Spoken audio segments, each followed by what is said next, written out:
What's up? Welcome here to Lacrosse Now. I'm Travis Eldridge. He's Tom Eschen, back with you to get you ready for a big weekend in college lacrosse for both the men and women. Coming up on this show, we've got Ross Scott from Rutgers talking about big games. They have a huge one against Maryland Sunday night, primetime Big Ten game, so we'll talk about that game with him. Plus, Tracy Wiener, our women's expert, to talk that big North Carolina-Syracuse game. What can the Orange do just to hang around, keep it close against North Carolina, and maybe pull off a win? Easier said than done, I guess. That is true. We'll get into that. And I put her on the spot. I asked her who the third best team in the nation was. That was fun. That was a fun conversation. It spawned after that. But yeah, so we talked that, and we'll also get into some of the men's stuff here. But first, your midweek moment here from the last couple of days here, Trav. So this is a game that on paper looked to be really exciting. Maybe the game of the week coming into this thing. BU hosting Yale, two top 20 teams. Terriers have been terrific all year. Obviously, we've talked about them. Yale has been good once again, a top 10 team coming in, one of those great Ivy League stories. And Yale came to Boston and absolutely destroyed BU. I mean, from the very jump, it was the second quarter that is the point that stands out in this game. So Yale was up 7-5. In the second quarter, they then scored 11 consecutive goals. They scored 11 goals in the quarter on just 16 shots. They missed 5 shots in the entire quarter. And they go on to win 22-15. This game was over at halftime because of the 11 straight goals, as you would assume. Matt Brandow with 10 points. Chris Lyons with 6 goals. He goes off for 8 points. Leo Johnson, terrific as well, 4 goals and 3 assists. This is the Yale performance that we have been waiting for, and we got it in a big spot. You feel bad for the Terriers because it was one of those situations where you know BU is better than giving up 22 goals to Yale. We've seen it all year. So, this is probably the outlier. If these teams played 10 times, this is the one time that Yale would do this. But, I mean, what a performance from Yale. It shows you the upside of this team. You know, it's very mature to realize when you can be stand corrected upon learning new information. Did you not say that Yale couldn't win a national championship? I did not say that. I said I just didn't know. I wasn't on Tuesday. I was like, I'm not sold on Yale just yet. And that, this game was going on as we were talking about it. Yep. So it was predated all of this. So I will be stand corrected here. Yale made me a believer. I mean, if you go and shoot like that, I mean, I don't know if they can ever replicate that, but if you show a flash of that at any point over the course of a tournament, maybe win a game you shouldn't because of that, they're now on my list. I mean, I think that they can, if they can get things going, they can continue to get better. They're one of the teams, I think, that we've seen have that and gotten better as the season has gone on, figuring out what they have. Of course, a little rust coming back into the Ivy League fold. I certainly think Yale put themselves up there with the contenders here against a team with a really good goalie in BU. All-American votes. It wasn't just some random team that they played on a Tuesday night. This was a competitive team in a competitive league, and Yale showed out. And they really, I think they proved that exactly what they're worth. To show you how little, playing the results can matter in college lacrosse, these two teams each played UMass. Yale fought tooth and nail with the Minutemen in a 1-goal game, whereas BU beat them, I think it was 16-7. It was like a 9-goal game. None of that matters then when the two teams play on the field and then this happens. It shows you just how unpredictable this year has been at times, and I think will continue to be. Yale just on this. They scored 18 goals in the first half. Yeah. It was just unbelievable. Yeah. They love that dirty water, as the kids say. You know, that's what it's all about. The dirty, do. That's the song. Water. Yeah. In Boston.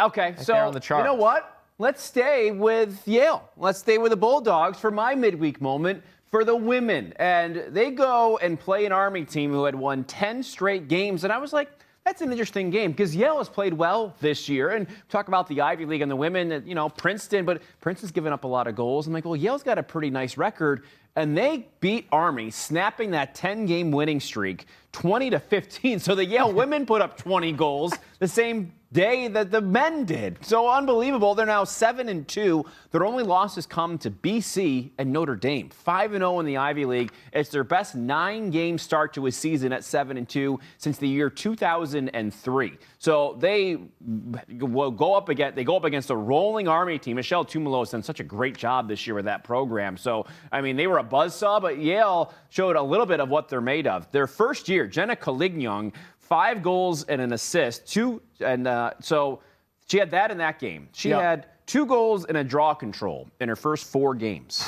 In her last 4 games, 16 goals, 21 draw controls. Wow. So something, they're clicking there in Yale right now. Figured that out. Watch out, Princeton. They play Princeton at the end of this season. That should be a pretty interesting game. If this team could put up 20 goals on an Army team, and then Princeton, a team that they've been lacking defensively this year, that could be a shootout. That could be a fun game that sort of end that regular season in the Ivy League. Maybe a conference, regular season title on the line. Get a game like we got between Princeton and San Diego State. What was that, like 27 to 18 or something? Yeah, something like that. So how about the Yale women? Shout out. They got Harvard on Saturday. We've made a lot of, obviously, because the Yale men have been terrific as of late, and they've made 2 championship games in a row in which they've competed in. Don't overlook what all the new facilities and everything there for Yale lacrosse, period. It's not just for the men's team, it's for both. And between Joe Tsai and the alumni support that Yale has gotten over the last several years, don't overlook what that also means for the women's program and recruiting and bringing in talent and giving them the resources to be an elite program in the Ivy League. I think that plays into all this too. Yeah, I agree. Great start to the season for Yale. Keep it rolling. All right, let's look ahead to this weekend now. On the men's side, we're going to start with our game of the weekend. What do you got for game of the weekend? I got Duke Notre Dame, obviously an obvious one. But you look at what came out this week inside Lacrosse, put out some of their bracket projections, and it's slim pickings if you're a fan of the ACC, because a team that we didn't even discuss that could win the title out of the ACC is North Carolina. They're the team right now in that projection. So, to me, that just tells you that's because of RPI and things like that. I mean, you go look on paper, or I guess you look at the actual game, it's like North Carolina isn't the best team in the ACC. That's my opinion. I think you share that, too. Yeah, I agree with you. To me, ACC is still up for grabs. That's what that means to me. Because if you got North Carolina, there's games to be had here still. And Notre Dame, to me, is still that team that's sort of sticking around, and they have a schedule. They have a game against North Carolina down the stretch. They play Duke twice. I think you probably need to run the table. You can't really afford a loss if you're Notre Dame. Duke, same scenario, really, for them. You can't afford another loss at this point. You might have to run the table as well here at the end of the regular season. Duke coming off a huge win over North Carolina, 15-6 after the loss to Syracuse. Notre Dame blowing out Syracuse, 22-6. So that is also what we remember from there. Jake Taylor, the 8 goals. I think Notre Dame is one of those teams that is getting better as the season goes on. And I do think they win this game, even with Duke sort of emerging as the Duke team that we thought we had.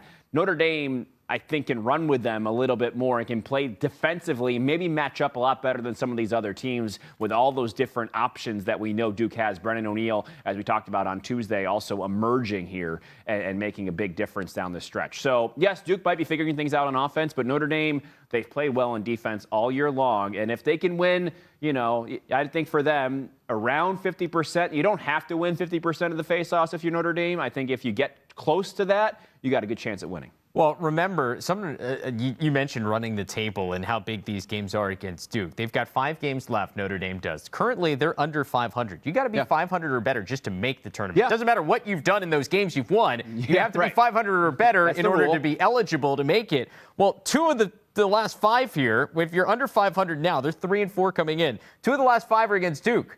You lose both those games. It puts a lot of pressure on Marquette, Carolina, and Cuse to make sure that you get the job done. So I think that also plays into this as well. Duke, if anything, despite some of the losses that are head scratchers for them that is hurting their resume, I think they're 9 and 4 at this point in the year. Yeah, they are. They're 9 and 4. So they have some buffer room in terms of that characteristic. But for Notre Dame, that comes into play. Anyway, don't ever count out a team that's desperate. Notre Dame, a desperate team right now. Yeah.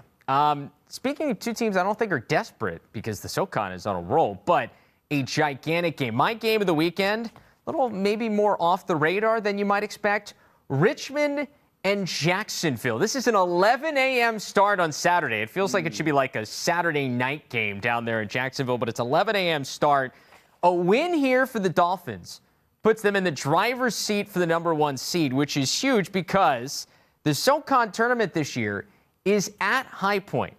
So whoever is the 2 seed, I'm assuming if things play out here, I'm assuming High Point's probably going to end up as the 2 or 3 seed. So if Jacksonville if you end up in that 2 spot, whether it's Richmond or Jacksonville, you're most likely going to have to play a semifinal against High Point at High Point. I don't want anything to do with that.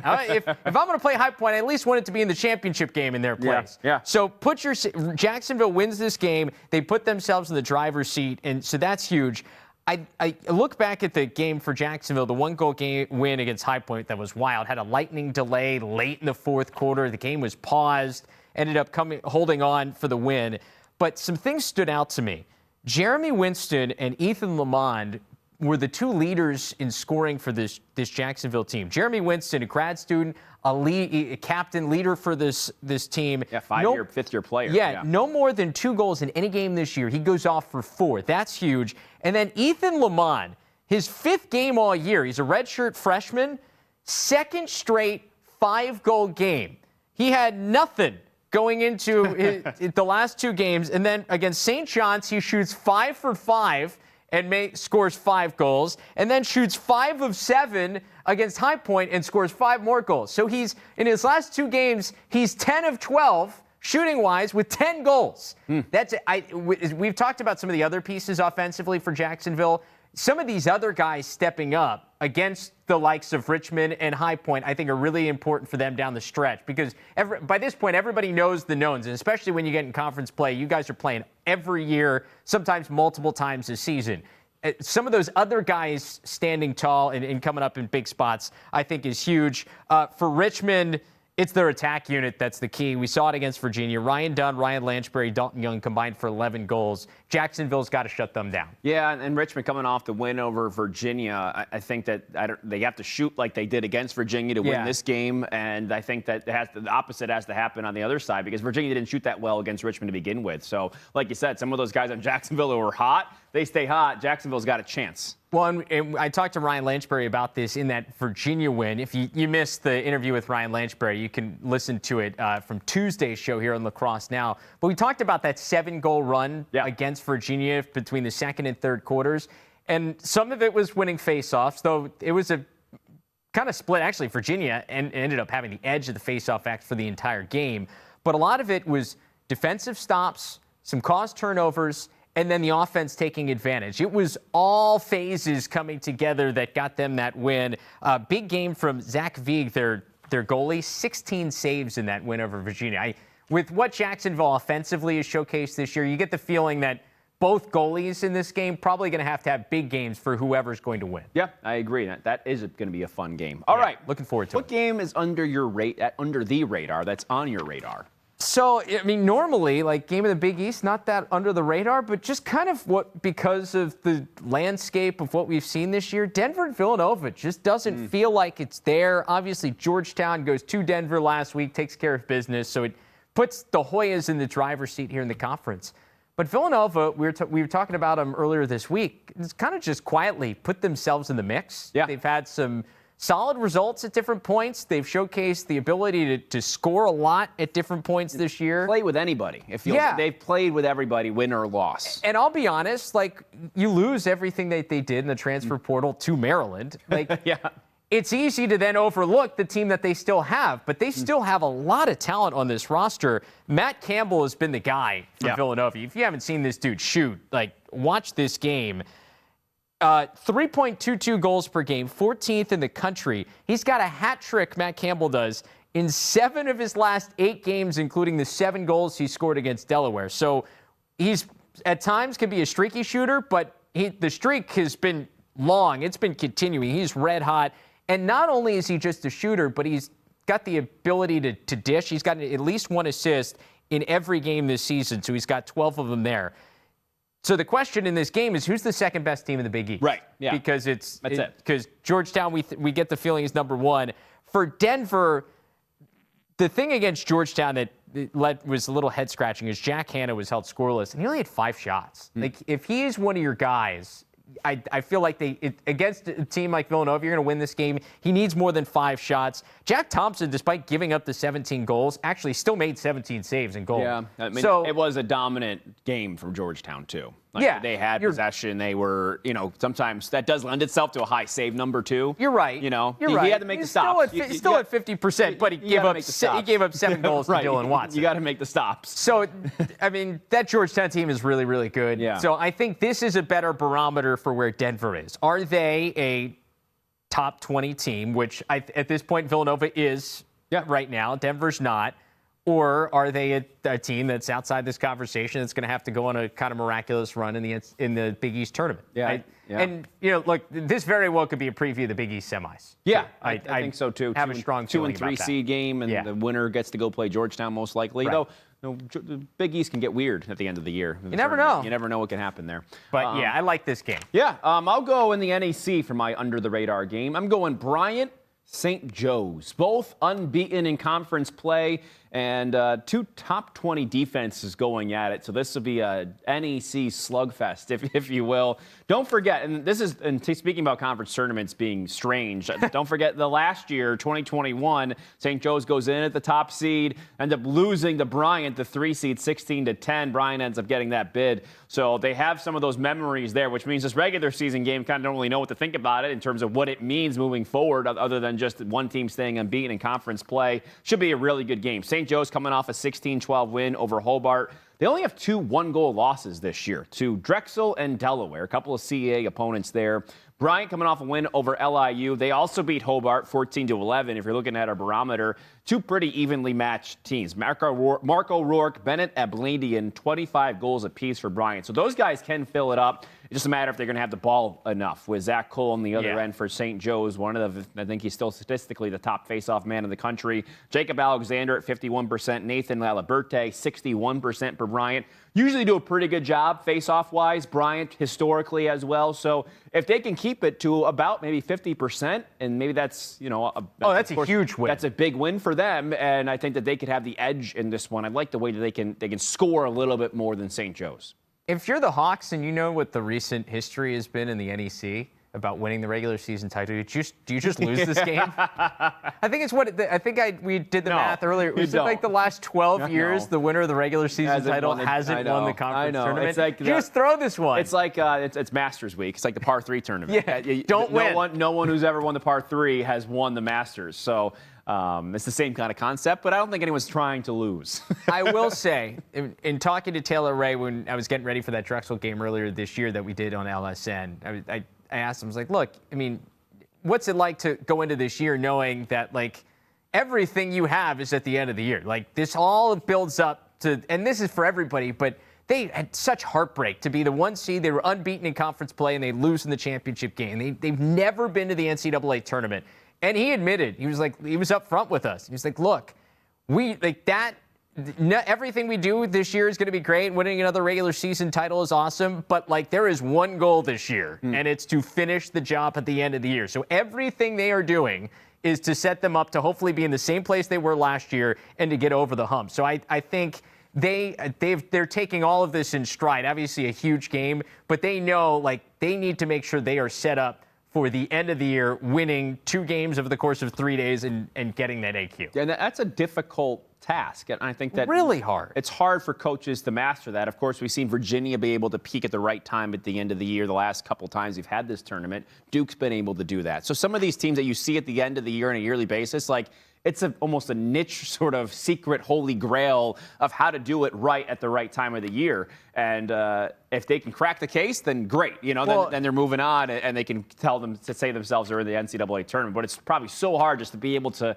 you're like balancing. It's like a balancing act. Do we push too hard now, or this is where we start to get our peak, Well, and also, in the NEC, especially the last couple of years, the margins between teams are so small. So it's like, not only you're doing it, but you have to beat the same teams twice in the course of the same year when you're talking about 1 and 2 goal games. That's not easy to do. No, but they're so close, and you want a rubber match. Right. At the end of the day, you're like, so that's why I said maybe St. Joe's just throws this one. No one's throwing a game. I'm kidding. Travis. I'm joking. Oh. Don't want to start anything crazy. All right, let's go. Most to prove. Who has the most to prove this week? I'm looking at Cornell, and I'm gonna include a little wraparound here because they play Syracuse on Monday, and I feel like they've sort of, they're on the radar, of course. They're a top 10 team. They only have the one loss, but, they lost to Penn. And people were talking about them after the Ohio State game. Okay, now Cornell's a player. Feels like they've gone a bit under the radar since the loss to Penn, and they've been a little bit, I guess not one of the Ivy League teams that we're now talking about, like Yale or even Penn,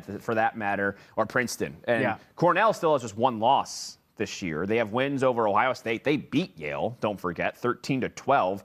Coming off kind of a sketchy win over Dartmouth. You never know with the Ivy League. These have been really competitive games, 8-7 there. CJ Kirst playing really well for them. The youngest of the Kirst brothers, 29 goals, 14 assists. It's always the attack unit for Cornell. It doesn't matter how long they go without playing. It's always, to me, like it sticks out. Piatelli and Long, rounding out with Kirst, that attack unit. And it's fascinating to watch on a yearly basis. Of course, Jeff Teat in the past was a huge part of that. And so I think that Cornell, with a game against Harvard on Saturday, 7-1 Harvard, that to me will be a big indicator of where they fit in the Ivy League. So if you drop that one, Cornell sort of sinks down to that questionable. Talked about it on Tuesday. Will they even make the tournament mode? I don't know. And it gets them down to that lower ranks, lower rungs on the scale. And then you got Syracuse on Monday, which, when you're looking at all things considered, not a huge RPI building game anymore, but still, you want to win that game, local ties there. So it really interesting, because if you lose that game, then you really start to have questions about Cornell at this point, with the way Syracuse has looked. So big 2 games this weekend for Cornell. I think we're going to learn a lot about them. And I think, because you talk about the Ivy League tournament, I think the game against Harvard is gigantic. Yeah. Because you just get the feel, like all these games are huge, but you get the feeling that maybe Cornell and Harvard are the team maybe that battling for that 4th best spot, or in the somewhere in that 3 to 5 range of the best teams in the Ivy League. You beat Harvard, and that's a huge stamp you have that puts you in that top 4 mix. Because Harvard down the stretch has to play all these tough teams in the Ivy League. They very much backloaded in terms of their Ivy League schedule. So Cornell has gotten some of these games out of the way. This is a huge opportunity for them. And the Syracuse game, while Syracuse's numbers aren't great, if Syracuse wins a couple of these ACC games down the stretch and becomes an okay win, it's still Syracuse. And the committee looks at numbers, but the committee also looks at who you beat. And when you have a win over Syracuse, if you come up next to Army as maybe the 5th team out of the Ivy League, and you're comparing Army and Cornell, and Army has a win over Syracuse and Cornell does not, I think that becomes a new factor. So I do think that a game over Syracuse, despite the fact that Syracuse isn't I think that's a great point. Could come into play. Because if you look at a team from another that's looking at an at-large, like Army could be in the Patriot League, that's a great comparison to make. Absolutely. So I think that could be a big. So both these games. And remember, Syracuse plays tonight. We're taping this on Thursday. They play Albany on Thursday, so they'll have an extra day or 2 extra days to get ready for that Cornell game on Monday. So quick turnaround. I'm going to go to the ACC for my Who's got the team most with the most to there? prove. Virginia.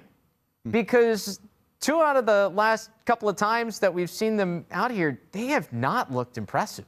Obviously, the Maryland losses. The Maryland loss, and Maryland's great, but they got blown off the field against Maryland, which is not something anybody really expected. And then you lead 7-3 against Richmond. I was saying this to Ryan Lanchmary when we had him on. I was getting ready for our game on LSN, and I looked at the score between Virginia and Richmond, and I said, it's 7-3 Virginia. Looks like they're going to do what everybody expected them to do. And then they give up the 7-goal run to Richmond, which is the run that you expect Virginia to go on in that spot, and Richmond goes ahead and beats them for a gigantic win for the Spiders, not taking anything away from them. But when you are the 2-time defending champs and are expected to be once again in that Final Four conversation, those are the games that you can't have happen. With all the talent that they have, it just is, to me, those 2 games, between the Maryland loss and the Richmond loss, they're just really surprising. Connor Schellenberger against Richmond, 1 goal and 10 shots. Matt Moore only took 3 shots. He scored 2 goals, but those 2 guys are 2, the top attackmen in the country. You need more from those guys. And Peyton Cormier had a great game against Richmond, and that's terrific. But you need your guys, and Schellenberger and Moore are Virginia's guys. They need to showcase more here against a Carolina team that is going to be desperate for a win. Well, I mean, we talked about the projections, NCAA tournament. Carolina right now technically is the team that's in. So I'll flip this on its head.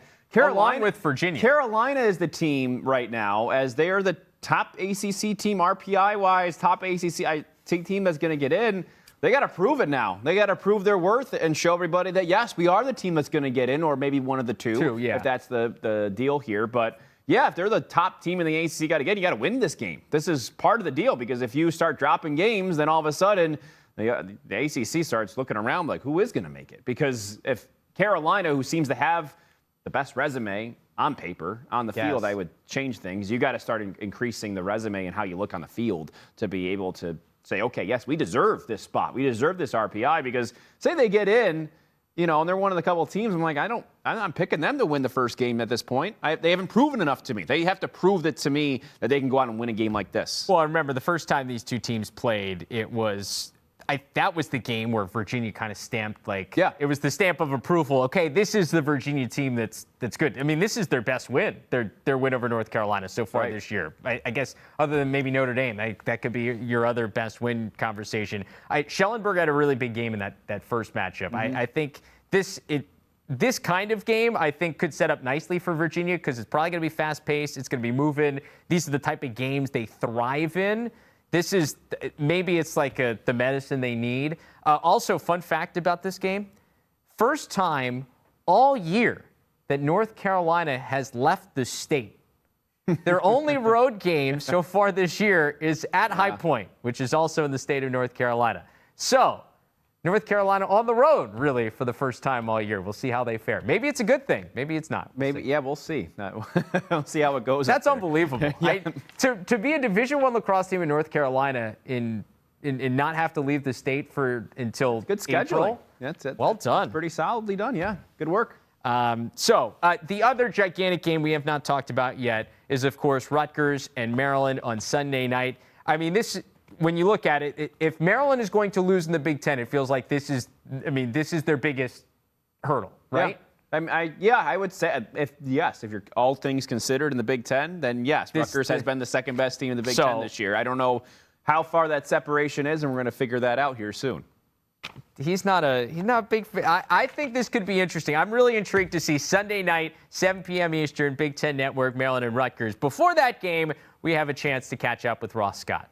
So Ross Scott from Rutgers does join us now ahead of the game on Sunday against Maryland. Just first off, Ross, you guys, Maryland, obviously it's the game that you guys in the Big Ten circle on your calendar every year. What are the emotions and the feeling going into this big game on Sunday night?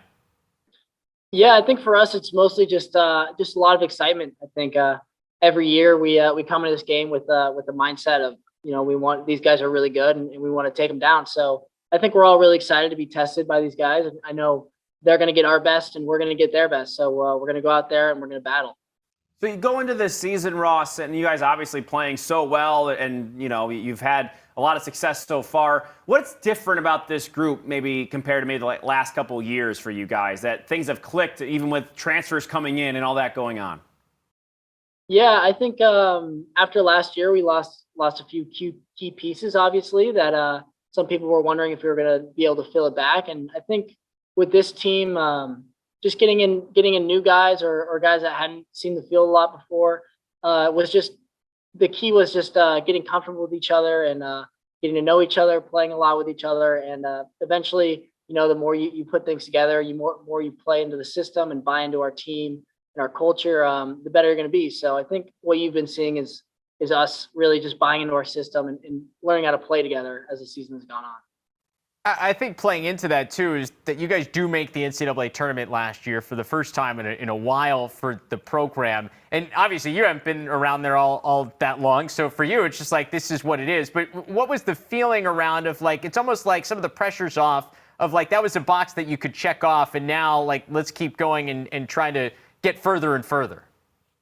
Yeah, I think for us, it was we knew we wanted to break through that little ceiling we had for a while, and now that we had last year, we had that success. I think that's kind of where the bar is set now. So we just want to keep building on top of that. We don't want another season where we don't get through, or we're wondering whether we're going to get through or not. So we just always are looking up, and we're looking to build every single year until we get to all of our goals. What's been the biggest difference for you individually? I mean, your production this year compared to the first couple is unbelievable. What's been the difference? Yeah, I think my first couple of years, I just had the opportunity to play under some really good veterans and guys that were showing me the ropes, and that's really ultimately prepared me to get into a bigger role as I've matured as a player. And I think I got to spend a lot of time with those guys like Kieran Mullins and Alan Charlton-Beatties, and they really showed me a lot on what it takes to be in a position like that, and how you can set yourself up for success. And I got to learn a lot, which I'm very grateful. What was Adam Charlton-Beatties, like 6 years older than you were when you stepped on campus? Yeah, he 5 to 6 years older. Yeah, he was a good father. He was a good older guy to have in the locker room. Yeah, it's a good thing you caught yourself on the father figure one.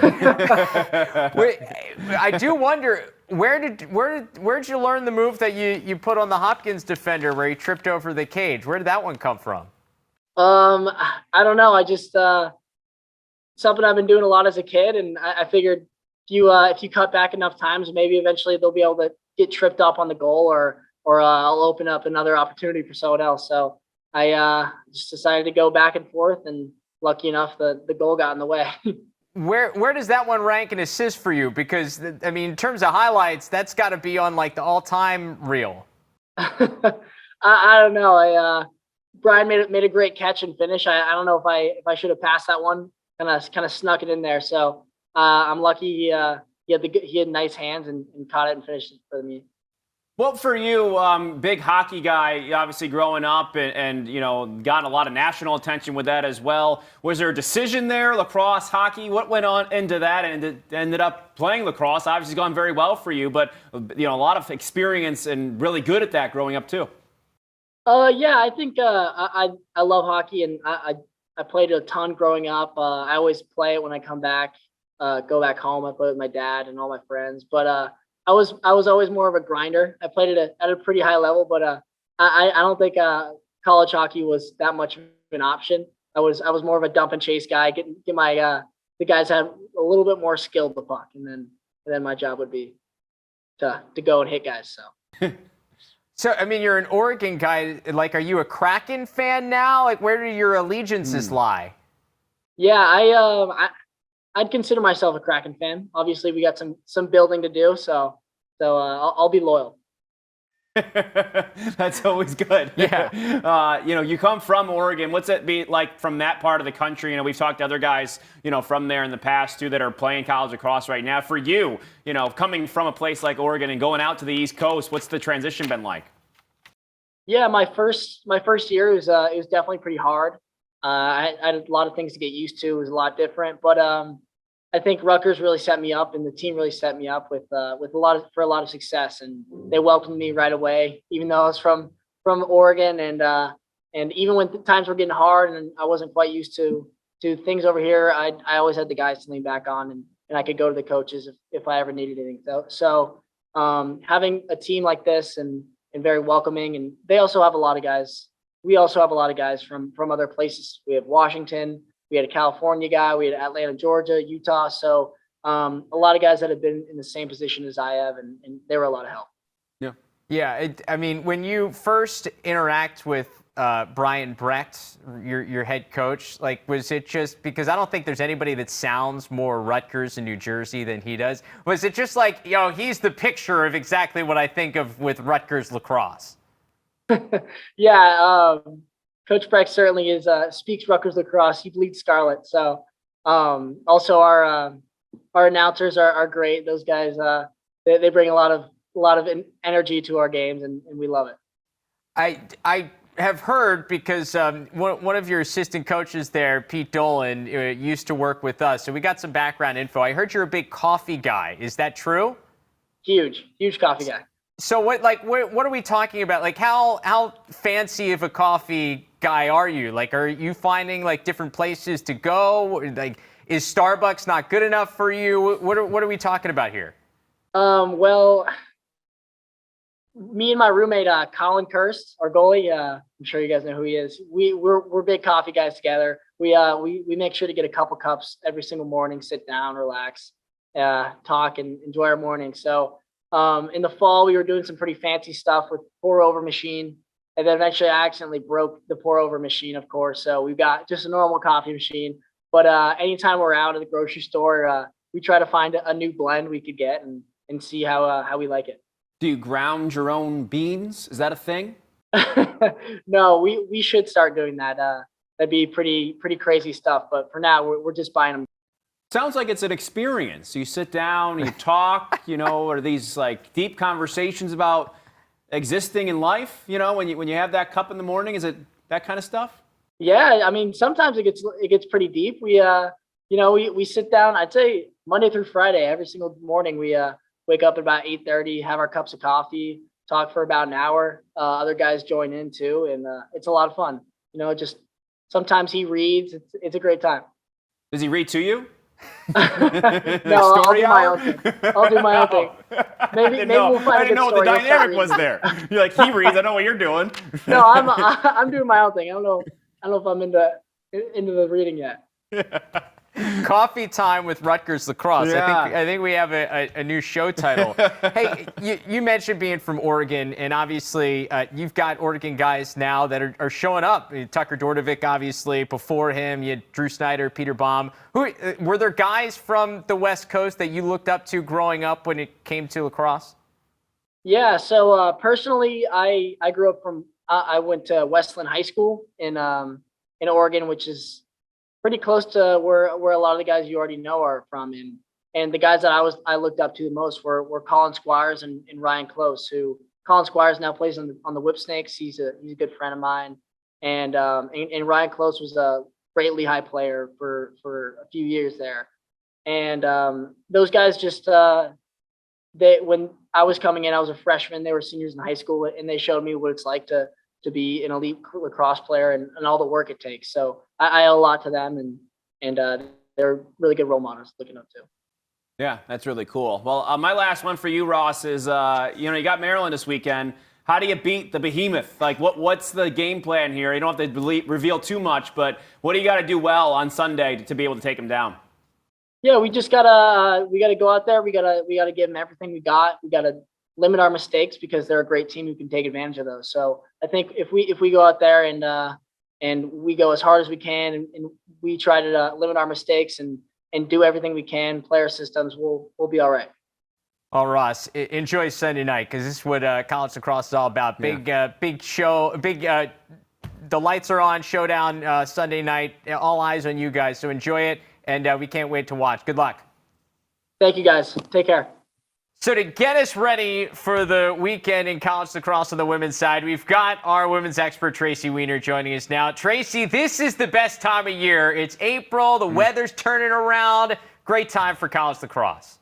It is. And to be honest with you, it's been a great season so far. There's been so many great games going on.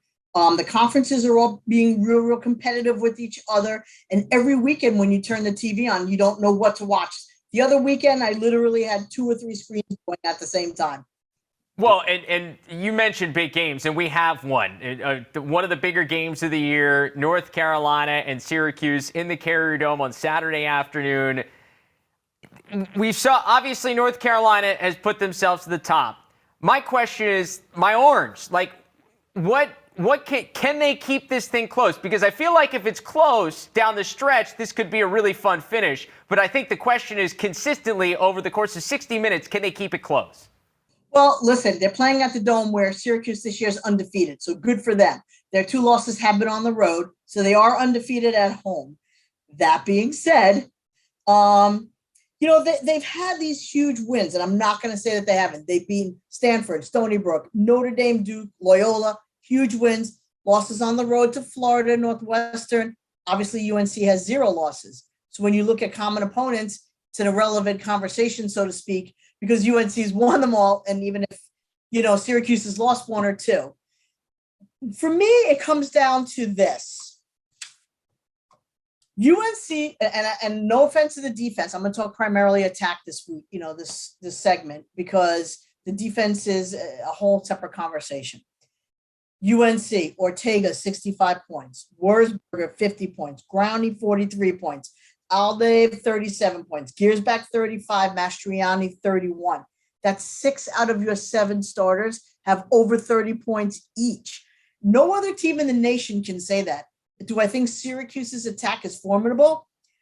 Tyrell 65, Howard's Chuck 51, Tyrell Sis 50, Carney 39, Swart 27. So when you look at that, they have 2, 4, 5 strong attackers. UNC has 6.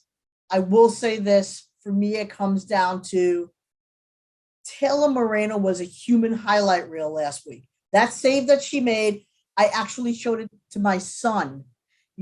And I said, Andrew, have you ever seen anything like this? My daughter plays at Marist, and she was already blown away by it.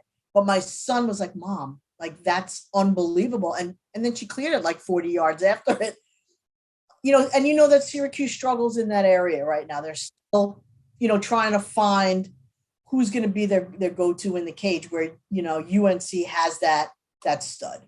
Yeah, the last couple of games, it's been Kimber Hauer, and the last couple of games, you mentioned Megan Carney. She's been out the last couple of games too. It feels like being a bit shorthanded, especially on the offensive side. We don't know if Carney's going to be available or not, but even with her, there's still the advantage for North Carolina. And you said you talk about offense, but the defense for North Carolina with Moreno and Cage, and then you've got Trenchard and Knowles, and you've got these dynamic defenders that can, you got to go to some of those other options if you're Syracuse at the end of the day. It's just, it's the matchups. Yeah, right. That's exactly what I'm thinking. Like, it feels like those matchups are just so stacked in Carolina's favor once again. Like, they were the best team in the regular season last year. We all know that. It took an otherworldly performance from Rachel Hall and Charlotte North to go win the tournament. It just feels like this is North Carolina, like, on the revenge tour again, right? It is, and they have good reason for the revenge tour. It could be the second year in a row that they're undefeated going into, the playoff weekends. But again, with Carney being injured, you look at, Trenchard and Knowles will get either Tyrell and Howard's Chuck. That leaves Sam Swart and Meg's sister with, this unbelievable task of trying to carry this team when you pull the other two out with the defenders that they have. And you saw how well, Charlotte North had a great game against UNC, but ultimately UNC pulled that game out, So I just think, like you're saying, when we look at the matchups, is Syracuse's defense deep enough to cover 6? Like, I see like the number 1 and the number 2 matchups being okay, but 3, 4, 5, and 6 can exploit those matchups. Yeah, there may not be anybody in the country that has 4 defenders that can match up to what Carolina does. That's what I do think. We mentioned Kimber Hauer in goal. She is a North Carolina transfer, so that adds like a nice little edge to this game on top of it. Does she just need to like stand on her head if Syracuse is realistically going to have a chance? Like, is it that could be a difference maker? What she needs to do is make all the saves that she's supposed to, and then pull 1 or 2 out of the air and really give them that bam, bam, bam. And the other thing is, I believe if Syracuse jumps out to an early lead, UNC hasn't really had to play from behind all that often. And a lot of times it takes so much energy to scratch and claw your way back into a game that you don't have the energy after that once you get that close to sustain. But that being said, I hope the crowd is packed and everything. That atmosphere that the UNC BC game had was unreal. It really was. And I don't want to sell Syracuse short either. Their coaching staff, phenomenal. I am a huge Kayla Trainer fan. I just think that she's amazing. And, Defoe is wonderful. So I love the whole staff is great. And I just feel like this is a statement game for Syracuse. If you really want to be considered one of the top teams in the country, you need that one signature win. And like you said, I believe if staying close, okay, if they stay close, it's what do you guys call that? The moral victory. Go down by 2 or 3, and sustain. But I do think that Syracuse is a Final Four team. But are they going to be championship team? We'll find out on Saturday. Who is the 3rd best team in the country, Tracy? Oh, putting her on the spot. This is taped, by the way, before Northwestern Rutgers tonight, right? They play this evening, Maryland plays tonight too. Northwestern was about to come out of my lips. And could you imagine if they had Izzy Skane? It would be UNC Northwestern like this. That's how good they are. And they're really coming into their own. I haven't given up on Maryland, but their loss, last week to JMU was surprising to any other word I would use. But But I would have to say right now, if I was picking, Joe Spallina is going to hate me. I would pick Northwestern over Stony Brook at this point. Man, Stony Brook's good, Trey. We were talking about it on Tuesday. They have, Joe Spallina talked depth, best depth he's ever had. You've seen it. Like, we talked about Carolina, both sides of the ball. I mean, those young kids at Stony Brook that are coming up through following, of course, Kylie, Allie Kennedy the last couple of years, they've got a lot of talent, it feels like, up and down, from the top to bottom now. They've got two great goalies, too. They do. I love Charlotte. But listen, and again, this is always going to be my argument for my poor Stony Brook people. We just talked about UNC and Syracuse. They play Stony Brook, Stanford, Duke, Loyola, Florida, Northwestern. These guys play Hofstra, Brown, Vermont, Arizona State. Come on. I mean, you can't compare. You can't compare the two schedules. So when Joe packed in a great preseason schedule, pre-conference schedule, but he also racked in 2 losses at that. He lost both to Syracuse and Northwestern. So, yeah, he's on a roll now. Is it because the team is coming together and they're getting better, or is it because of their strength of schedule? So what I'm always going to say to you is Stony Brook's a great team. Joe is an exceptional coach. They need to make a Final Four, and that will cement him in one of the all-time great coaches. He's already right there on the cusp, and his teams, for where Stony Brook was, and I can tell you because I used to send kids there 10, 15 years ago, where they are, I mean, they're a national power. So this is not a knock on Stony Brook at all, except to say that I know that their goals are to be in the same conversation as UNC, Maryland, all those other schools, Syracuse, and you have to beat one of them at some point. Yeah, well, and the question's going to come down for them at the end of the year because we expect them to be there at the end of the year. But like, if you're not a 1 through 4 seed, you got to beat one of those top 4 teams most likely to get in. And you probably don't want to play Carolina or BC in that quarterfinal round. So you're hoping that you're in the 5-6 situation maybe. So maybe you get Northwestern or a Syracuse or whatever. Loyola, which feels like that could be a game that can get you over the top and gets into that Final Four. But you want to see him do it, Tracy. That's what you're saying, that's right? it. You need to see them do it. You need to see him do it. Yeah. They were so close. Look, they should have beat Maryland all those years ago when Zoe Stukenberg decided, that's not going to happen this afternoon. And then they had the chance also against Boston College in overtime. He's in there. I mean, it's so close. It's almost like when we talk about Syracuse and winning a national championship. They have been close, but they haven't gotten there yet to get into that category. But the Stony Brook women's lacrosse has never made it to a Final Four. Not, for all that they've done. And I think getting out of the America East is huge for them. I love that he packs in the schedule for them. I love the attitude of his. It's always Stony Brook against the world. And, that's a Long Island attitude, always with our chip on our shoulder, and I love it. The girls love playing for him. The Long Islanders don't leave the island to play for Joe Spallina. That's what you really need to know. Unfortunately, the Maryland girls don't leave Maryland. And they seem to be really getting it done. So for him, yes, they're on a roll right now. And I hope, for Long Island's sake, for Joe's, my 30-year friendship with him, that it's because they're coming together and they're finally figuring out how to play without an Ole Miller on the roster, those big names that they had. And Charlotte Campbell is doing a great job. Obviously she's not the only goalie there as well. They have a great tandem, but I think that was a big piece for them, her coming from a program like Virginia and bringing that knowledge of what it takes to, play in that level, the ACC level. Yeah, and I think competition breeds, as you know, success with her and Halsall. I think Halsall has gotten the last couple starts. But, yeah, I talked to Joe about their goalies, and he said the same kind of thing, because she brought a lot of experience with her to Stony Brook after a nice career at Virginia. So that only helps. You know, and that's, you look at Carolina, the transfer portal has definitely aided Carolina this year, too. Not to mention Boston College. The two has aided nobody better than Maryland. I don't even think they recruited anybody else. They just went through the transfer portal. Yeah. I mean, I don't really, because it was the COVID year, they couldn't get out to see anybody. And it was, so they kind of forego the class of 2021, in that regard. All right, I want to talk about the Pac-12 real quick because I know the ACC is awesome at the top end. We're getting some great games. Boston College, Carolina was great. We hope Syracuse, Carolina is awesome. But the Pac-12 to me is maybe like the most wide open race I think we see in the women's game, because you got Stanford and Colorado and USC. Arizona State just shocks Rutgers and has a win already over Colorado this year. To me, like, any one of those four could end up winning the Pac-12 tournament at the end of the year. Like, what have you seen from this conference? Well, traditionally it's been either Stanford, USC's always been on the bubble there, cracking it, but Stanford has always found a way.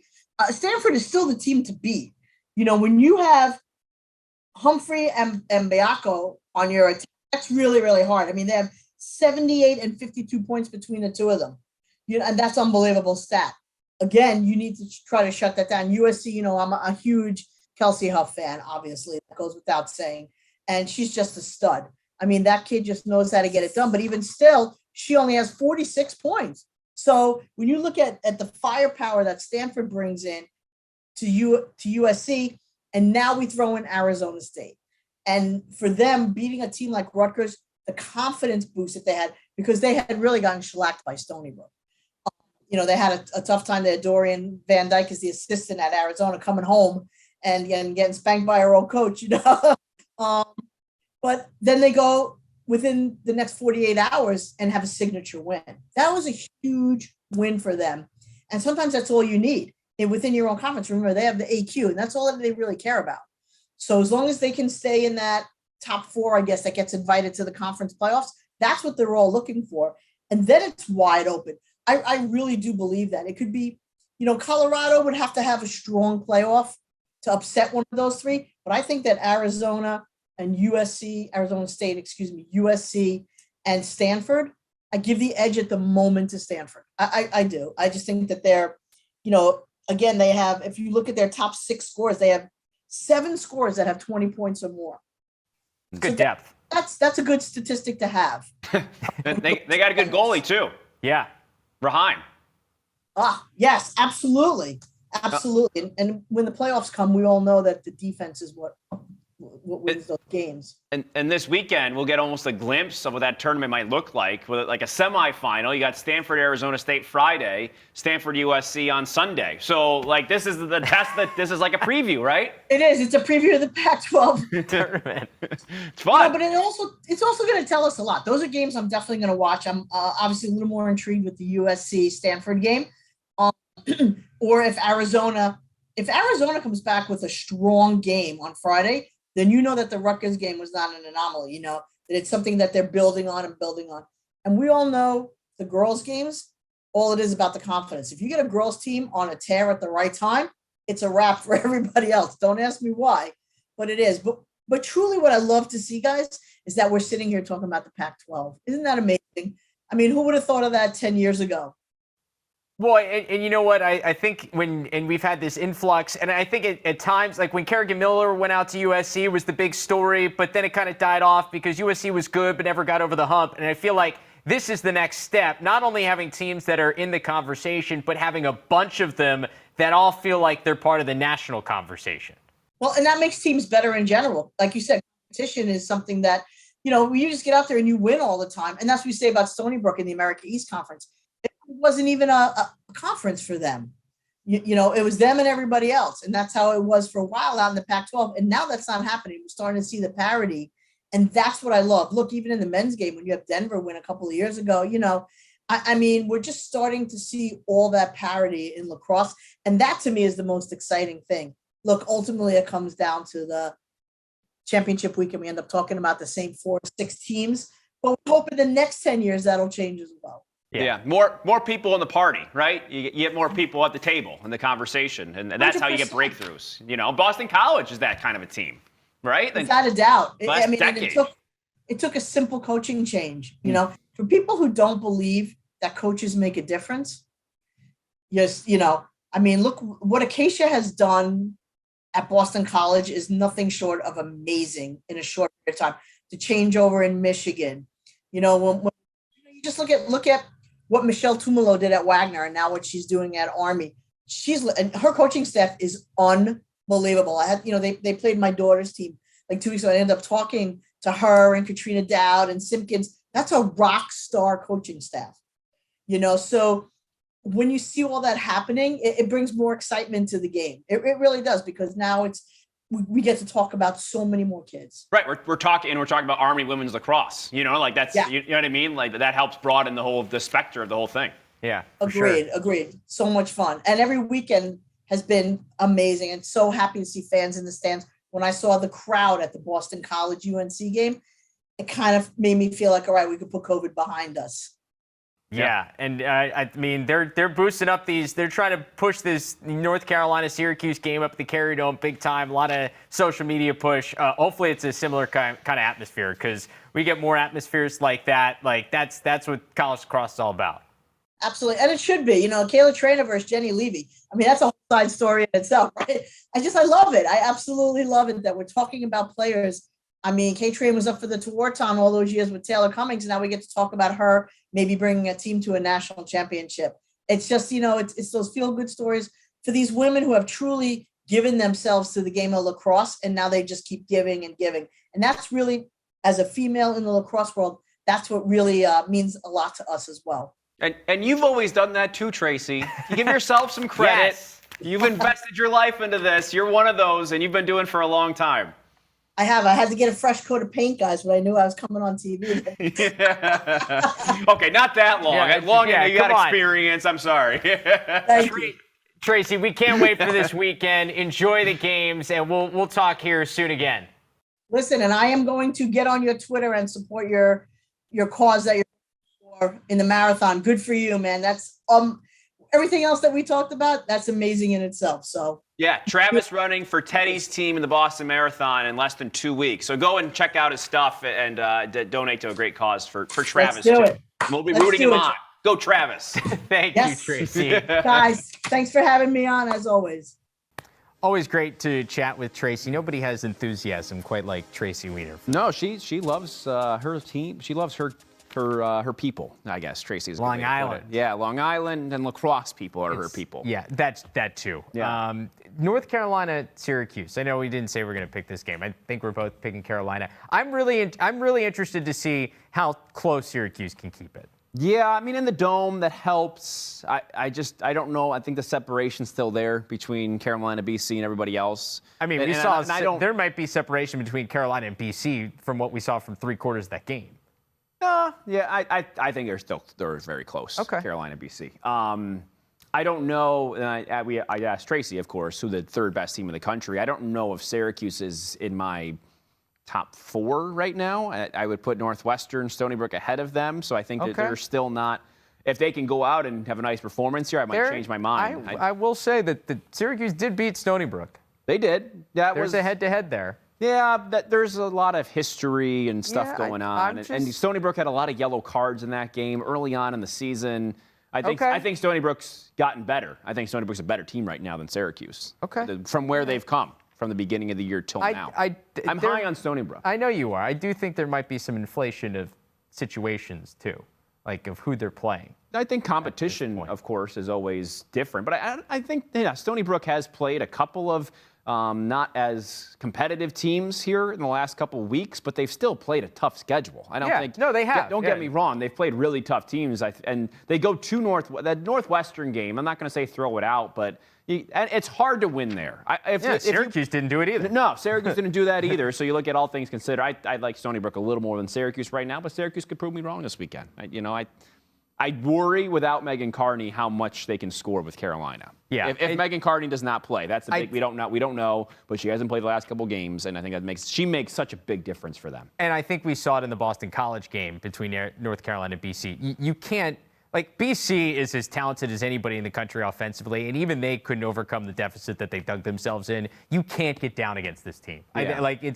It's near impossible to not only come back, but to come all the way back and then get over the top. I think if Syracuse is going to win, they have to get up early, hang on, and get a terrific game from whoever ends up in the cage. Yeah.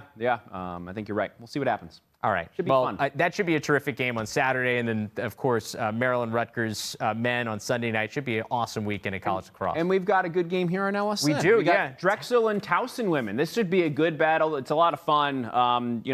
Drexel can score. Towson's a fast team. They're exciting as well. So I'm looking forward to seeing these two. A rematch of a close semifinal of the CAA tournament last year. I was going to say, it could be a preview of our CAA championship game. Yeah, these two have eyes on it. Towson, their record might not reflect it, but they've got a good squad this year. They've only lost to really good teams. So a heartbreaker against Hopkins earlier this week. Last night, they just had lost in overtime to Hopkins, played with them through and through, and Hopkins has a good club this year. So, and Drexel, you know what their potential could be. They've had they're trying to still figure things out a bit, and with a new coach there, and they've got a good group. So I'm looking forward to that game for sure. Towson Drexel, 2 p.m. on Saturday. So watch that, and we'll be back here Tuesday to recap it all. We'll see you then.